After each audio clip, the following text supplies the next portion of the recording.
Living Without Fear. My name is Esther Buerki, book writing expert and writer. I help you overcome your fears in life and writing your book. I offer an online course called Believe You Can Write, and I support you with one-on-one coaching. Get in touch with me if you need help. And please share this podcast with a friend who you know needs to hear this episode. And I'm so grateful if you give this podcast a 5-star review so that many more people will find this episode.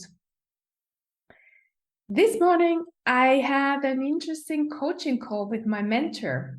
I felt stuck in a challenge I had with my graphic designer. The other day, he was upset because I made my choice on the cover of my book, Living Without Fear. Although he had made a lot of suggestions for the cover, it never felt right to me. I showed his suggestions to some friends and to my family, and they all agreed. These covers don't match with me. I was thinking a lot about what I could do. One morning, I was looking through some old paintings of mine, and I discovered one which I like very much, and which seemed to be the perfect background for my cover. I tried out some layouts, but as I'm not a graphic designer, these attempts weren't very professional. But I knew that my graphic designer would adjust it so that it looks beautiful. And it did. Except the title wasn't easy to read. My graphic designer and I went for another round of covers, trying out a lot of other ideas and also changing the font on the title. He didn't like it. He told me that it wasn't professional. And then finally I needed to decide, which was rather difficult for me. I needed to choose between covers which looked very nicely done, but didn't feel like me, as they were either too dark or they looked kind of religious, and between a cover which felt like me, but according to my graphic designer, didn't work. Maybe in the past, I would have chosen one of his covers, because growing up, I wasn't allowed to choose for myself. My parents always told me what to take: new shoes, new clothes, etc. As I was older, it has been very hard for me to make decisions, and I always listened more to other people than to my own feelings. Does this seem familiar to you? So this time, with the cover of my book, I decided to carefully listen to my gut feeling and not to get distracted by others' opinions. And the consequence was that my graphic designer got upset. How could I not listen to his advice? He didn't understand it at all. I can relate to his feelings very much because I've been in his shoes for so many times in the past. When I wrote text for other people, I always felt so devastated when they changed my sentences and made the whole thing sound rather awkwardly. My fault was that I took it personally, and I was suffering a lot because of this attitude.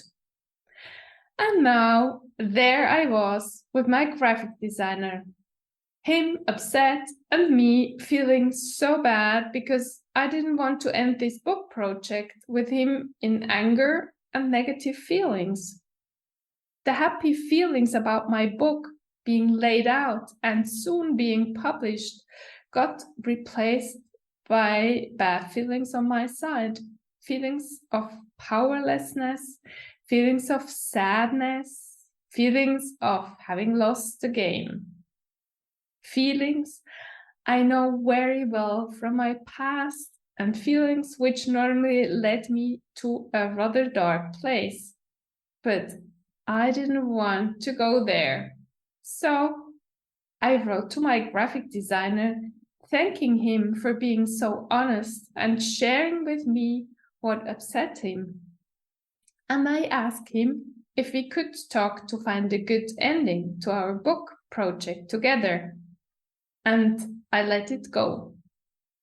His answer a few hours later was that all is okay. He just needed to write to me and get rid of his anger, and that he wasn't resentful at all. I felt kind of released, but I wanted to understand this situation better. And that's why it was the topic of my coaching call this morning. What I learned, and I'm so grateful for this, that I took again responsibility for things I cannot control. I cannot control other people's feelings. What I can control is just the way how I react when other people are upset with me. I can show how much I appreciate them and that I can relate to their feelings. But how they finally feel and behave and react to me, I cannot control at all. I really needed to hear this from my coach because in the past I've been suffering so much as I always tried to take responsibilities for others' feelings. How many things did I take personally in my professional life? Too many. But as an empath, caring more often or even first for others than for me, this has been my pattern. I'm so grateful I learned so much about self-love and self-worth from my mentors so that situations like the one with my graphic designer don't happen anymore so often. I hope this little insight from my life helps you to see where you take responsibilities for things or reactions you cannot control. If you have questions or if you want to share your own experience, write to me. I'm very happy to hear from you. And thank you, dear listener, for still being here with me. And please acknowledge yourself for taking this time to learn how to live a life with fewer worries, fears, and hurt feelings. And thank you so much for sharing this podcast with someone who needs to hear this episode. Have an amazing day and talk to you next week.